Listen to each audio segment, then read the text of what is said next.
Bonjour à tous. Aujourd'hui, cette vidéo pour parler des flammes jumelles. Et toujours dans l'instant présent,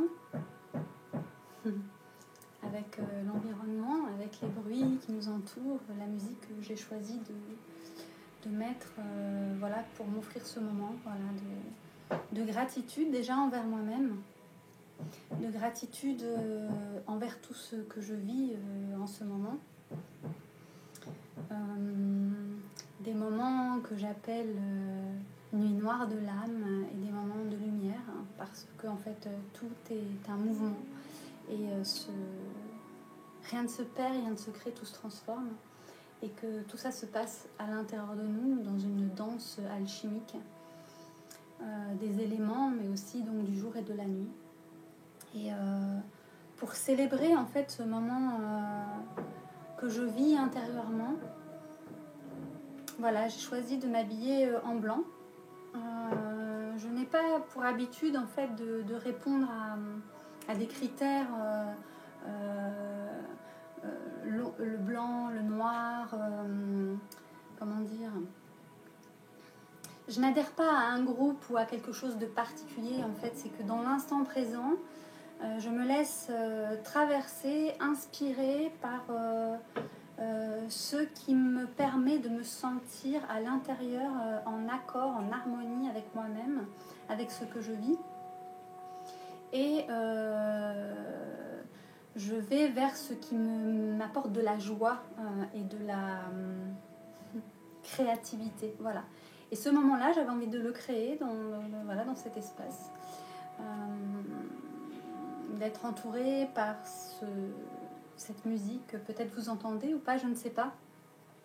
Je sais que vous entendrez certainement les travaux, puisque à l'intérieur de moi aussi les travaux ont lieu, puisque je crée ma réalité, donc tout ce qui se passe à l'intérieur de moi et les changements que je suis amenée à vivre parce que je les observe apparaissent automatiquement aussi autour. Tout blocage à l'intérieur, le blocage apparaît à l'extérieur, et toute libération intérieure apparaît aussi à l'extérieur. Donc comme je suis dans cette transition flamme jumelle, justement, je vais revenir sur ce sujet qui nous parle pour beaucoup d'entre nous actuellement, et dont on commence vraiment à parler de plus en plus. Pour moi, si je considère en fait chaque étage qui est autour de moi, donc il y a 6 étages, et que je suis au 5e étage. Le 5e étage représenterait donc le chakra de la gorge, donc l'expression, la communication. Donc je serai invitée dans cet espace à pouvoir communiquer, d'où aussi ces vidéos avec ce décor. Donc c'est ma prise de conscience. Et si je reviens donc aux portes, aux énergies en fait qui sont dans notre constitution énergétique, le 6e chakra, puisque c'est nommé aussi chakra, serait donc les lois universelles fondamentales de l'univers. Donc le 3e œil, celui qui voit ce que les yeux de matière ne peuvent pas voir. Et donc le 6e étage aujourd'hui est en... Donc ils ont tout cassé et ils sont en train de refaire en fait 2 appartements et simplement en fait donc de les rénover. Et en ce moment c'est ce qui se passe. Je crois que nous sommes invités intérieurement à reformuler les lois, reformuler nos lois, parce qu'un monde d'illusions s'écroule. J'ai fait une vidéo aussi au sujet de la Terre plate et de la Terre ronde. J'ai eu beaucoup de commentaires.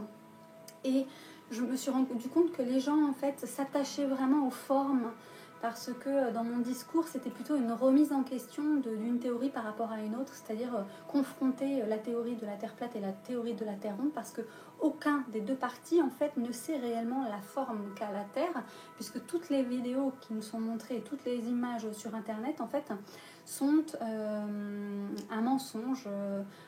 Il y a énormément de personnes qui le prouvent, je ne vais pas revenir là-dessus. Le débat n'est pas là, à la limite. Le débat, ce qui m'importe, c'est la question, tout simplement, c'est que si une théorie ou une autre en fait s'oppose et que le monde n'est pas d'accord, c'est que il reste un doute, voilà. Et ce doute-là, la question, c'est, la véritable question, ça serait, pour moi en tout cas, si elle n'est pas ronde, si elle n'est pas plate, de quelle forme elle est? Et qui peut répondre à cette question? Pour le moment, personne. Personne ne peut prouver la forme qu'a la Terre. Donc je me disais que la théorie de la Terre plate, c'était une opportunité à saisir justement dans l'instant présent. Parce qu'à partir de là, c'est-à-dire que si tout ce qu'on nous a dit était un mensonge, qui nous sommes, du coup, pourquoi a-t-on peur de nous dire la vérité, et pourquoi nous considérons comme des victimes et subissons donc du coup cette illusion que l'on porte sur son dos, que l'on porte dans sa vie à plein de niveaux, et au-delà même de la réponse, tout simplement, c'est que quand une question est posée, forcément une réponse arrive, nous sommes créateurs de notre réalité et la réponse elle apparaît voilà, autour de nous.